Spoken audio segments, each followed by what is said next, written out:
Good morning and welcome to today's event, Where Have the Banks Gone? Curbing Financial De-Risking in the Caribbean. I'm Jason Marzek, Senior Director of the Adrian R. Latin America Center here at the Atlantic Council, which houses our Caribbean initiative.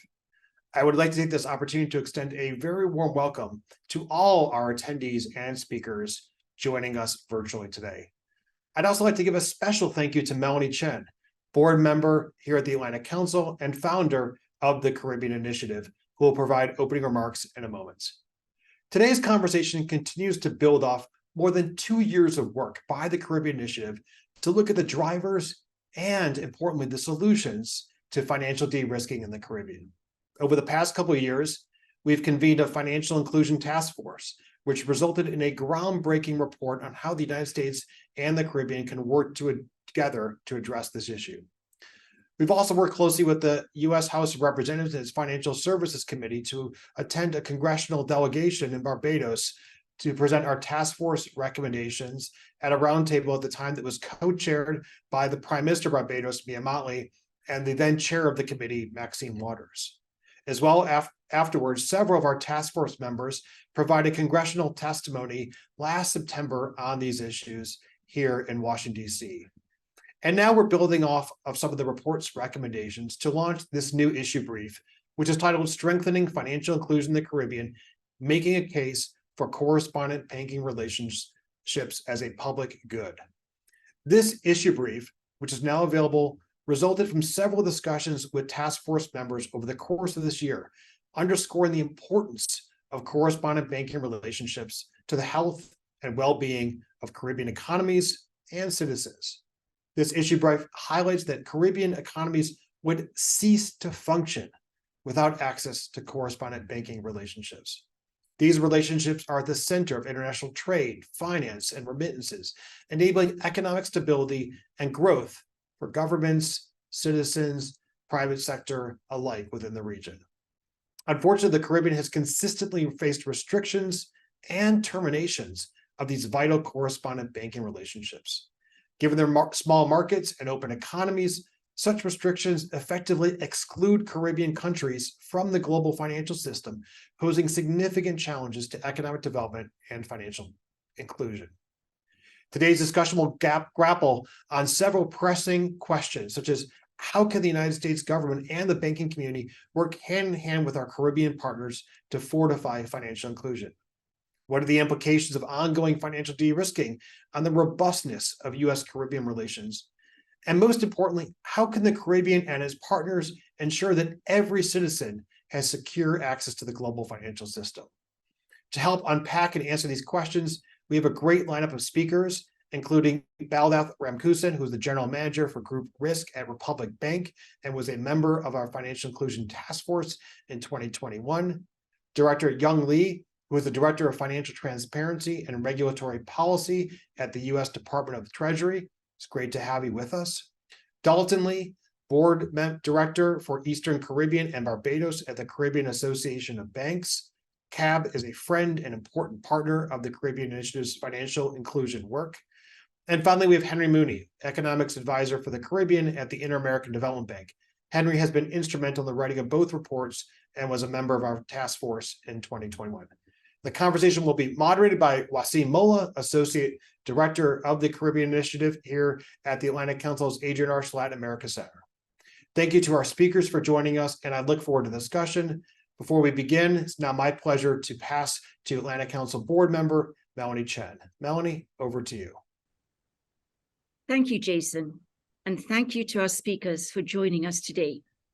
The Caribbean Initiative appreciates that you've all taken time out of your morning to participate in this important conversation. As Jason mentioned, I'm Melanie Chen, a board member at the Atlantic Council and founder of the Caribbean Initiative.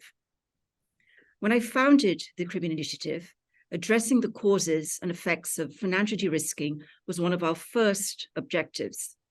Thankfully, since that moment in 2021, we have worked hand in hand with partners such as the Caribbean Association of Banks, US policymakers, and the Inter-American Development Bank, among others, to tackle this issue. As Jason noted, several of our partners will participate later in today's discussion.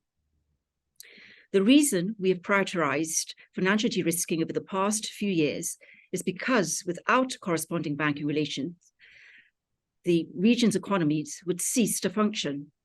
As we look at the numerous challenges facing the region, from climate change to energy insecurity to rising food prices, solutions to these issues require, in some shape or form, access to the global financial system. This cannot be accomplished without correspondent banking relationships, which are increasingly declining and being restricted in the Caribbean. Given how integral these relationships are to the region, its institutions, and its citizens, it is important to think of correspondent banking as a public good. Corresponding banking relationships should be readily available to the region, just as countries and citizens have a right to access clean air and water.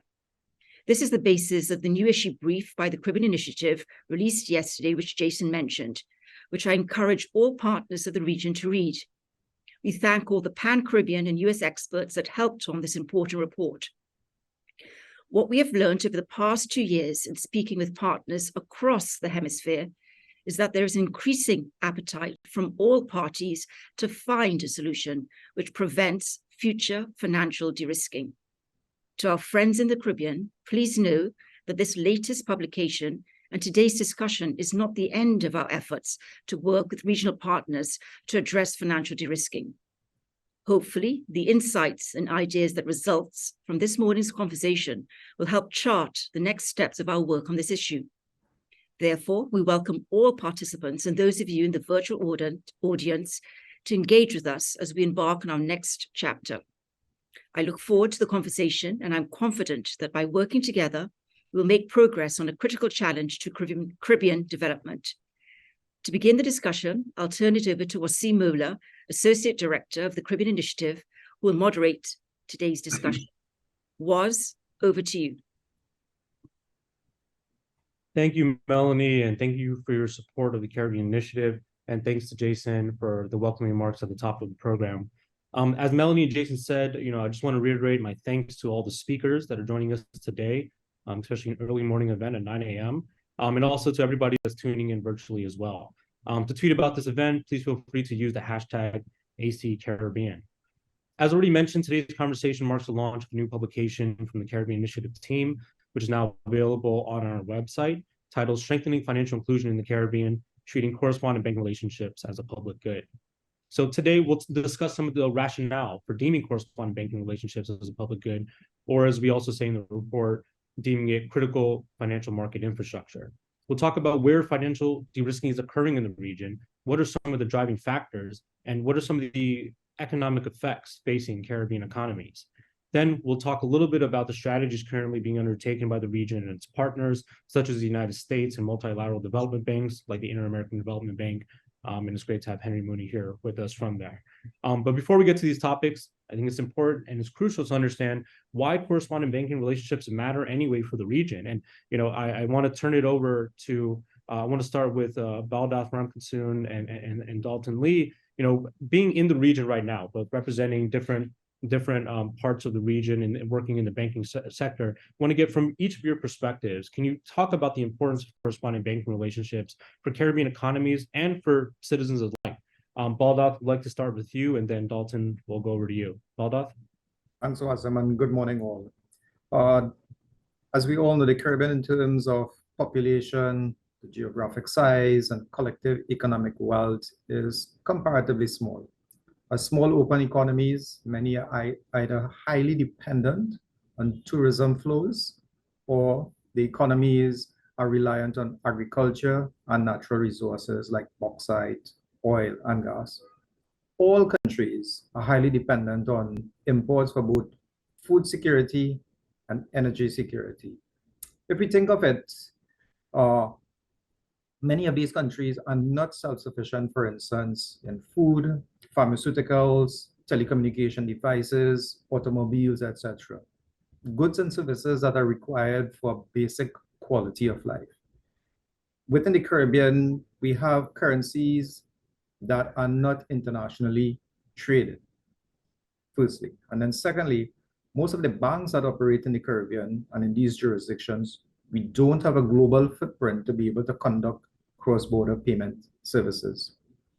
So as a consequence, there's a vital need for correspondent banks to bridge this gap, and in order to access reserve currencies and easily traded currencies such as the US dollar, so that cross-border payments and trade financing transactions could be completed. Another point is in some of these countries, for instance, like Jamaica, families depend on receiving migrant remittances from abroad, which are conducted with the aid of correspondent banking services. And similarly is the case for foreign and direct investment flows and humanitarian flows to these states. And the last point was I want to point out is that governments in the region usually need to borrow on the international debt capital market to meet, for example, infrastructure purposes like bridges, hospitals, schools, and etc.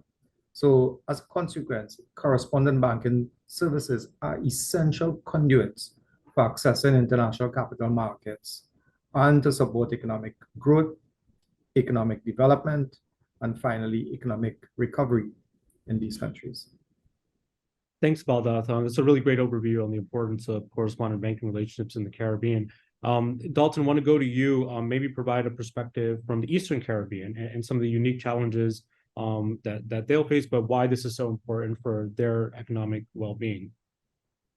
Thank you, Wazim, and good morning to everyone. And, I must say that Baldath has really good eyesight because, he saw most of what I have on my notes here to speak about this morning, all the way from Trinidad.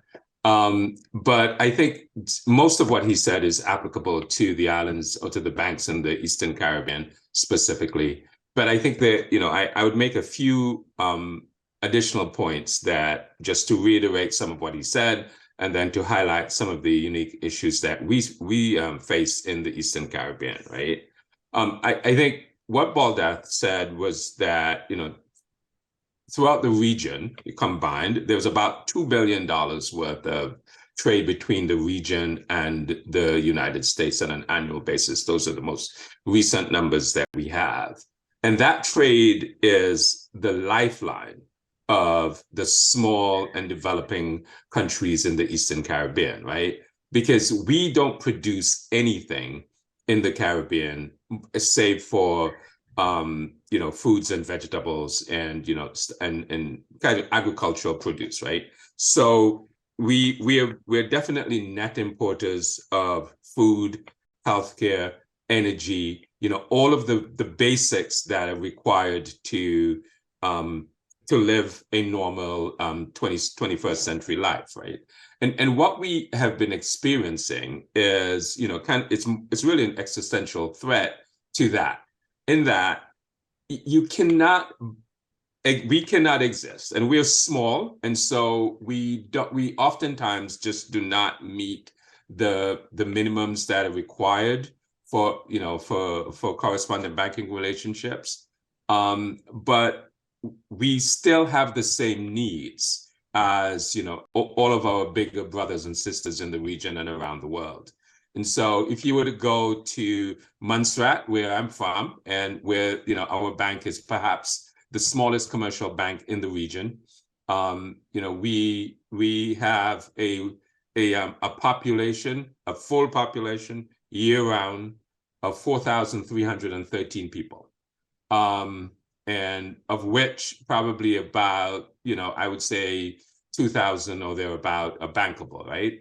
But we have about 40,000 Montserratians in the diaspora, to Baldath's point, that those on the island look to for remittances on a regular basis to support their living expenses and and to kind of just continue to live as comfortably as they can. So it is a critical need. It is, it's a humanitarian, in our mind, it's a humanitarian necessity that we have correspondent banking in order just to be able to, live a normal life in today's global economy. Thanks, Dalton. Really, important anecdote that you shared with Montserrat and the importance of being able to facilitate remittances and the importance, and we shared this in our latest publication. I think we cite Jamaica, where we talk about how this has been really helpful for the purchasing power of citizens and what this means for broader economic development. We shared in the first report about how this was a lifesaver for many people during the COVID-19 pandemic. Remittances went up. So it goes to the point that you made regarding Montserrat. Henry, I want to turn to you. A lot of the work that you do at the IDB looks across the entire region, across the full scope of the economy and broader economic development. Can you share a little bit about how correspondent banking relationships are important for facilitating this sort of economic growth and maybe contextualizing it to what you've recently seen across the region? Thanks, Wazim. I just want to thank you and Jason and Melanie for inviting me to participate in the working group, but also the IDB to work with you on this important issue.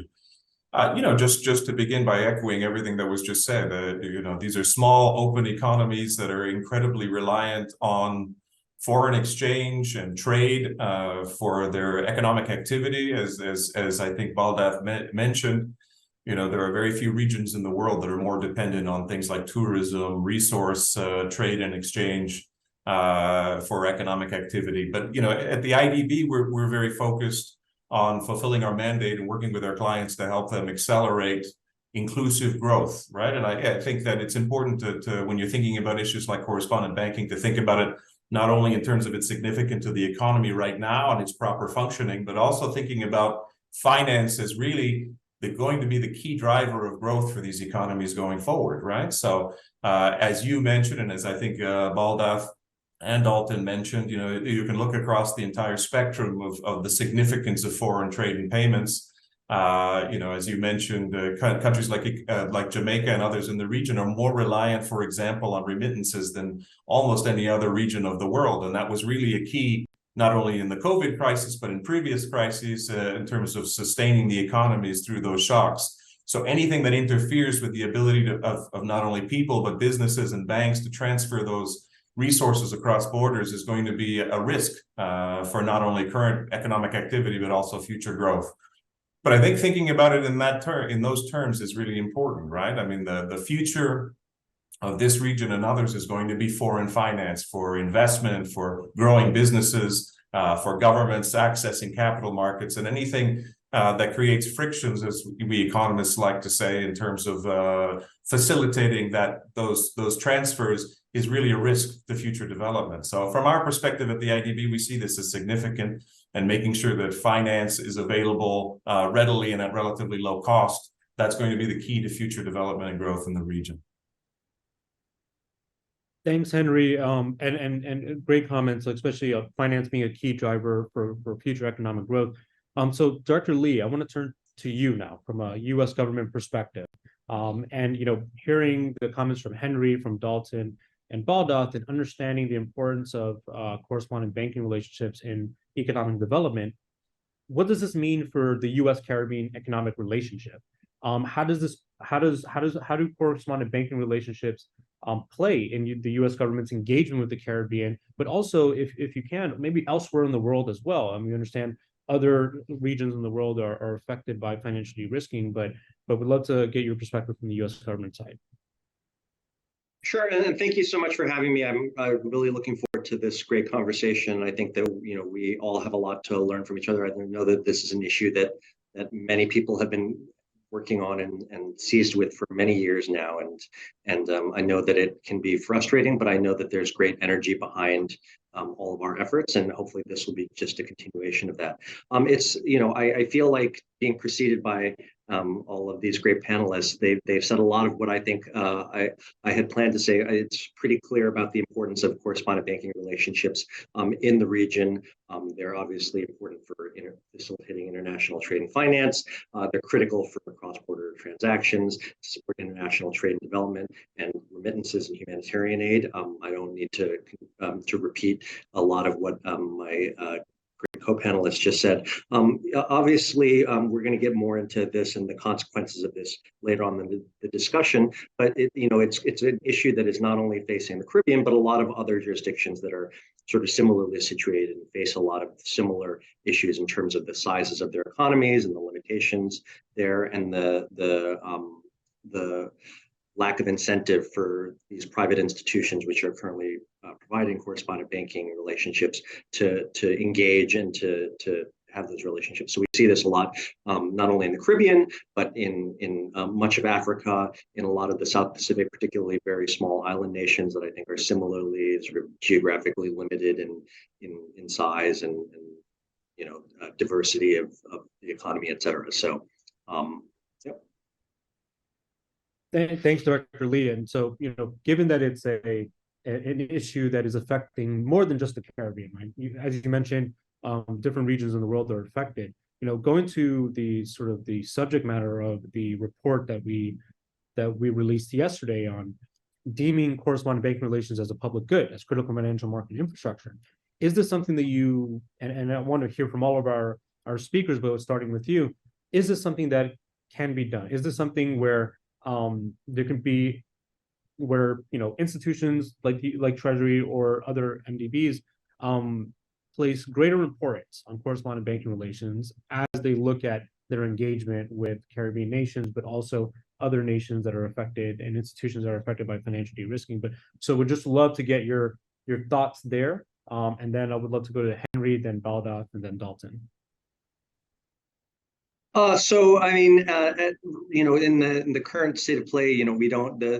I think most governments, most open governments don't direct their private sectors on who they can or cannot engage with, and so we're obviously very concerned about the issue of de-risking and the withdrawal of correspondent banking relationships for inappropriate reasons. We think that de-risking, wholesale de-risking without an appropriate assessment of risk is not sort of justified. We want to differentiate that from financial institutions' sort of granular decision to assess the risk and determine that they are not able to mitigate and manage the risk. That's obviously behavior that we think is important, because there are risks associated with any type of banking relationship.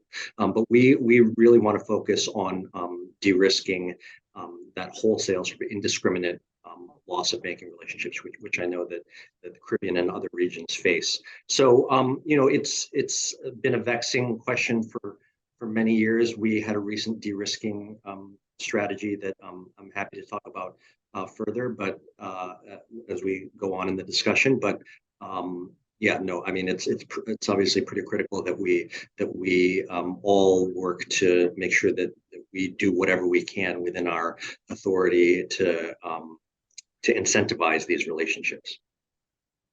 Thank you, Director Lee. I know it's a tough question, so I appreciate you answering it. But Henry, I want to go to you. I mean, I think you're instrumental in us thinking about this issue, all the way back in 2021, and looking at how correspondent banking can be looked at similar to the SWIFT system as critical financial market infrastructure. I'd love to get a little bit of your thoughts there before I go to Baldath and Dalton.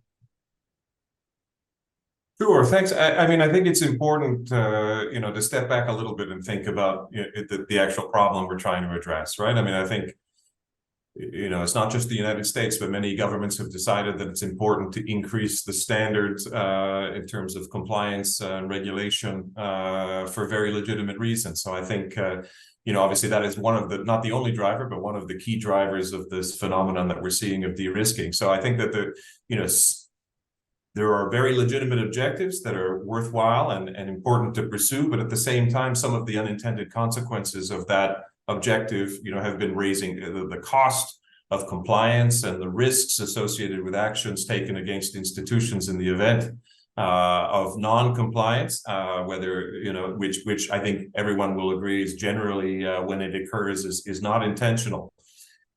So I think, it is important to try and, to walk that very fine line between trying to create incentives for not only governments, but institutions to continue to do the important legitimate business that we have been talking about, that is crucial for the governments in the region, while also maintaining those appropriate objectives. And I think, designating correspondent banking as a critical function itself it could be a way of calling attention to this important problem and catalyzing more resources in terms of trying to solve the problem. And those we can talk about it later, and I think we will talk about it later. There are lots of things that we can do collectively to support that. But I think that would be really the utility of it. And at the same time, U.S. Treasury, other development partners of Caribbean countries have that incentive as well. They put a lot of resources into supporting the development of these economies. So this is also, trying to find a way to solve that problem and to make those incentives appropriate is in their interests as well.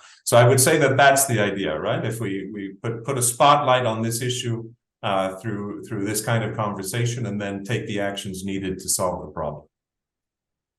Thanks, Henry. Baldath and Dalton, want to go to you both now to react to some of Director Lee's comments and Henry's comments as well, but also bringing in this question of financial de-risking. And from your perspective, where is financial de-risking occurring in the Caribbean right now? What types of banks have or are preparing to leave the region, and how have Caribbean banks looked to replace some of these either terminated or restricted relationships? So Baldath, I'll go to you, and then Dalton. Yes.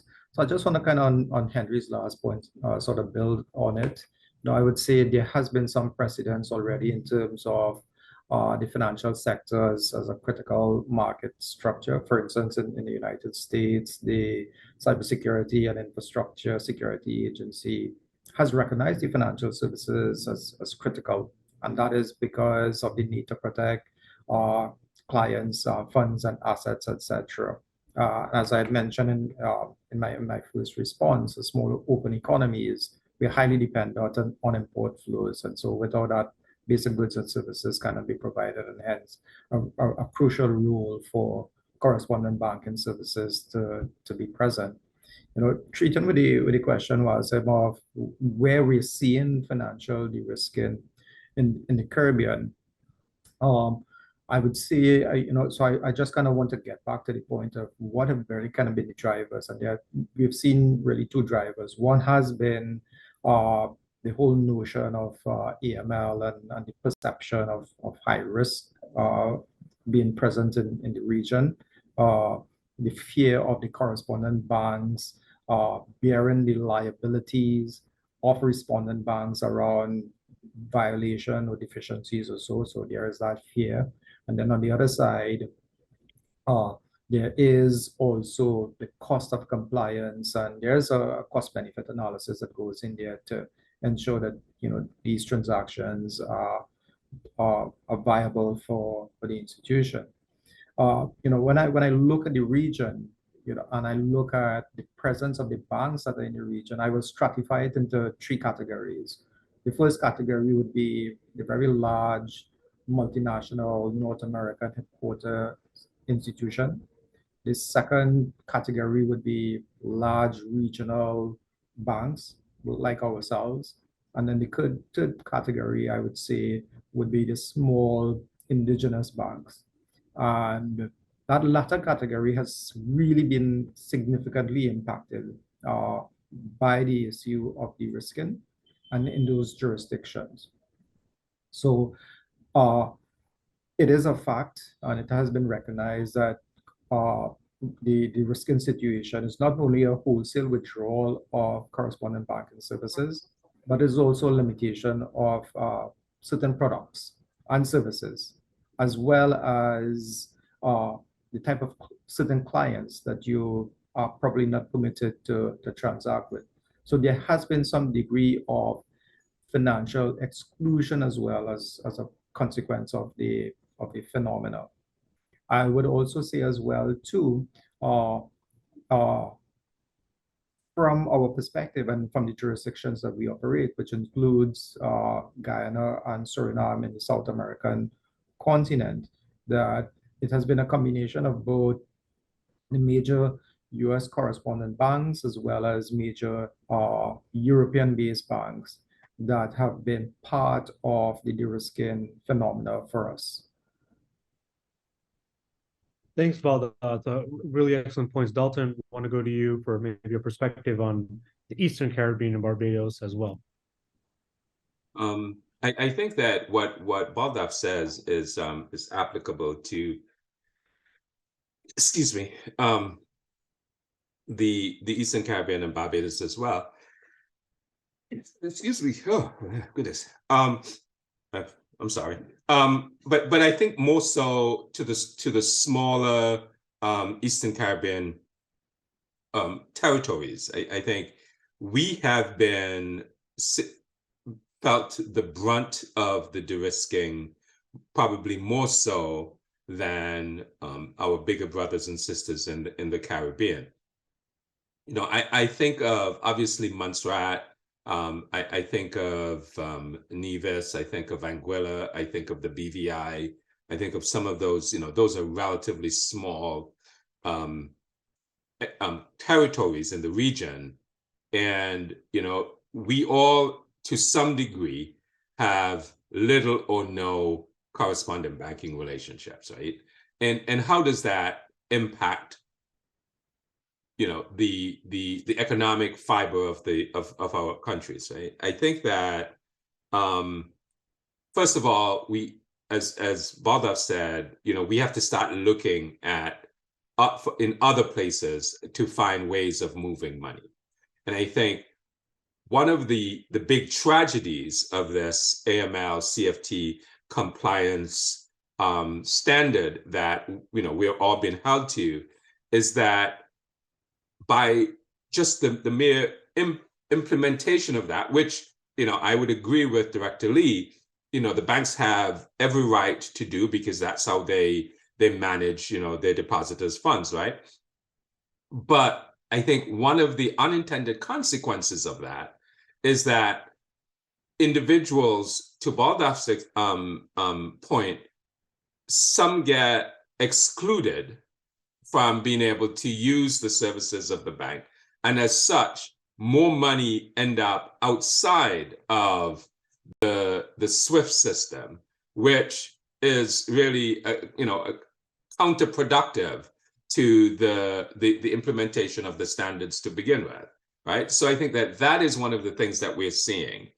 And how we are going about trying to fix this is we're trying to find other rails that we can use to do cross-border payments, because as I indicated in my first statement, it is an absolute necessity that we have mechanisms to do cross-border payments from both personal, commercial, and governmental perspective, right? And I'll just, you know, I'll give you, you know, a small anecdote. We are in the process of building a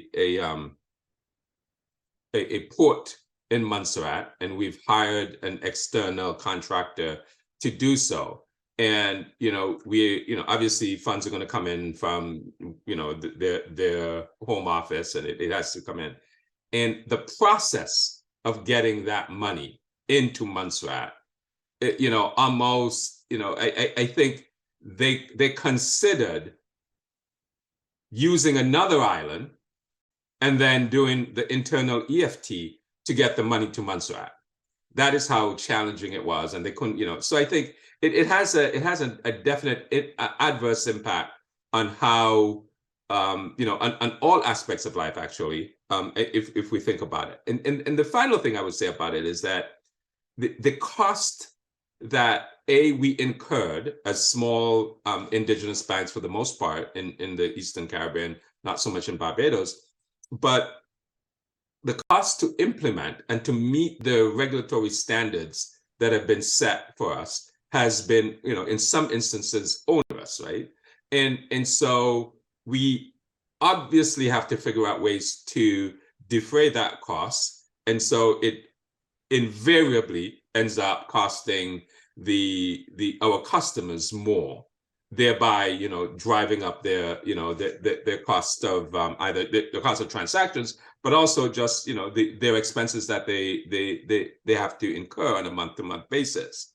You know, and I think that that is another thing that is driving the small banks to find alternate solutions to going through the SWIFT system and correspondent banks.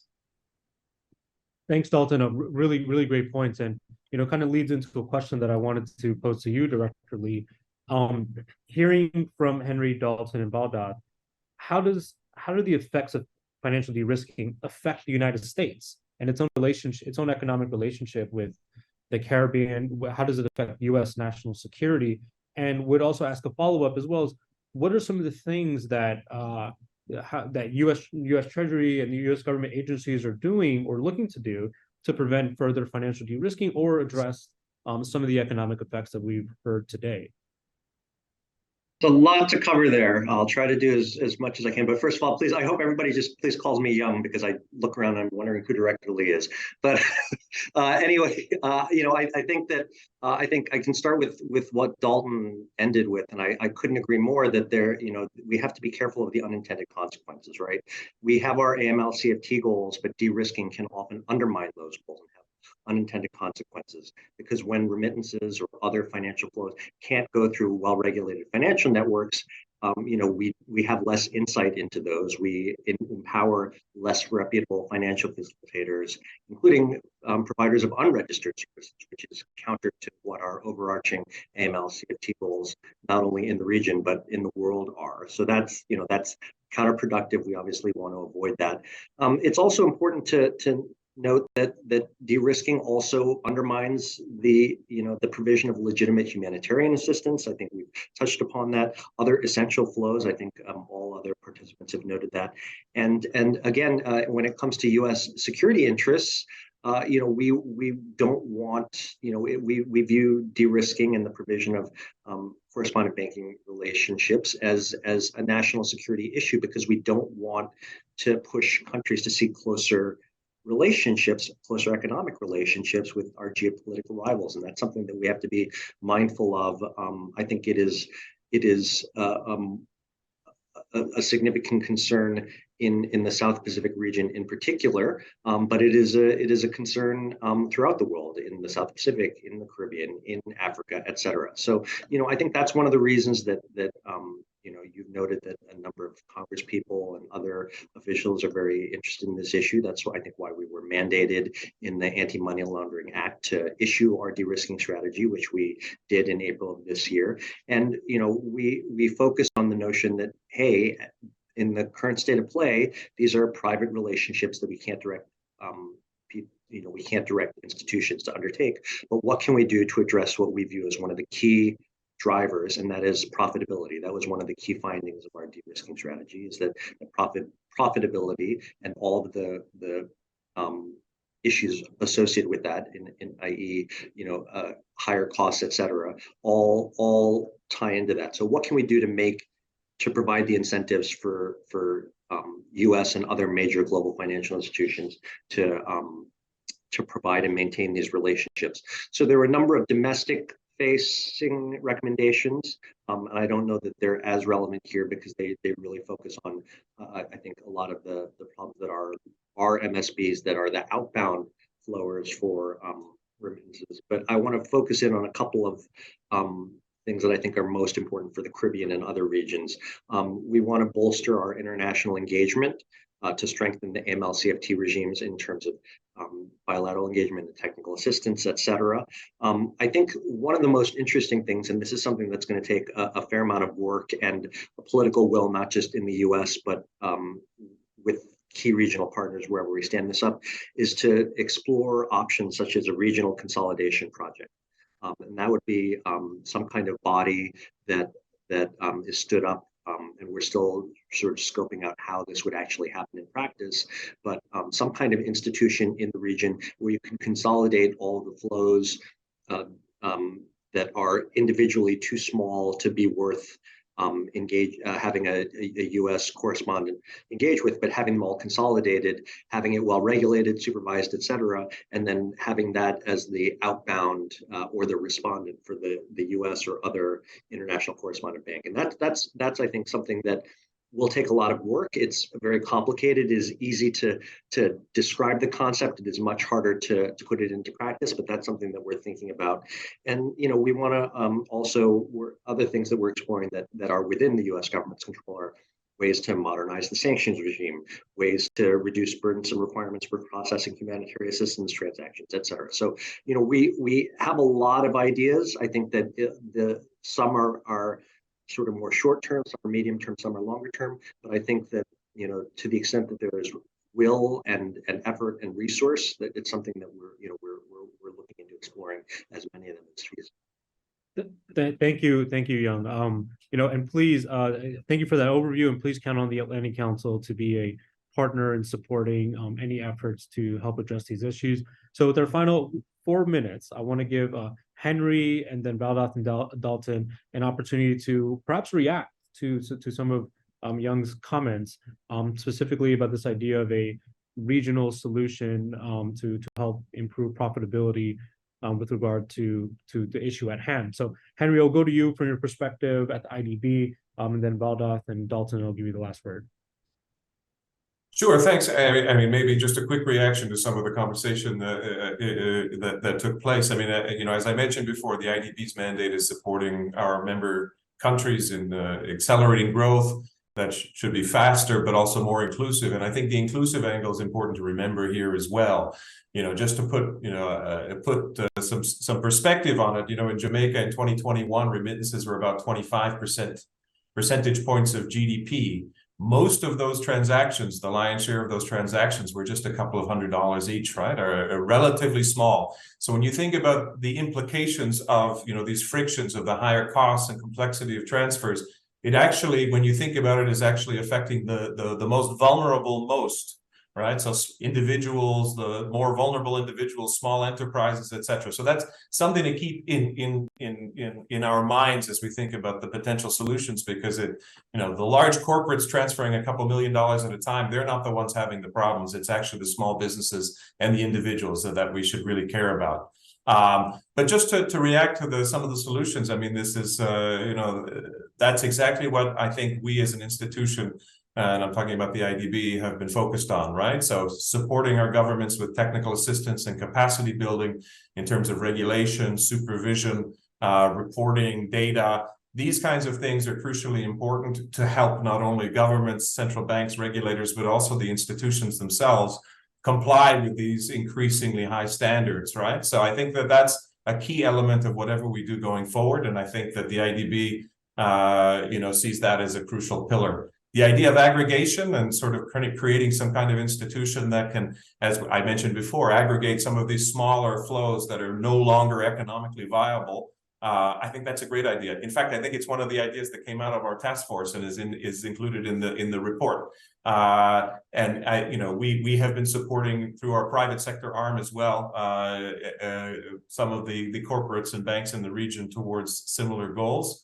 So I think that those are great solutions. But again, stepping back, I think just making sure that this is an issue on top of agenda for all of our development partners. I think that's really an important place to start, because I think together we can work towards effective solutions for this problem. Thanks, Henry. And you're exactly right. Our first task force report that we released last March definitely mentioned this idea of aggregating flows and having a regional opportunity to improve profitability. But with our final sort of minute or so, Baldath, will go quickly to you, and then Dalton as well, to just sort of react to that. But as a reminder, please, this is not going to be the end of this conversation. We will definitely be following up with Young on this topic and seeing how we can work together in the future. But Baldath, go ahead. I was very encouraged by Young's proposition on the regional compliance project, and from a Republic Bank's perspective, we are deeply committed to the region. We want to be part of the solution. And so on this idea on aggregation, we stand ready and committed to support such an initiative. So this is something we'd love to explore further, to take it further, and hopefully be part of the solution for the region. Thanks, Baldath. Dalton, go ahead. I too, is very pleased by the suggestion.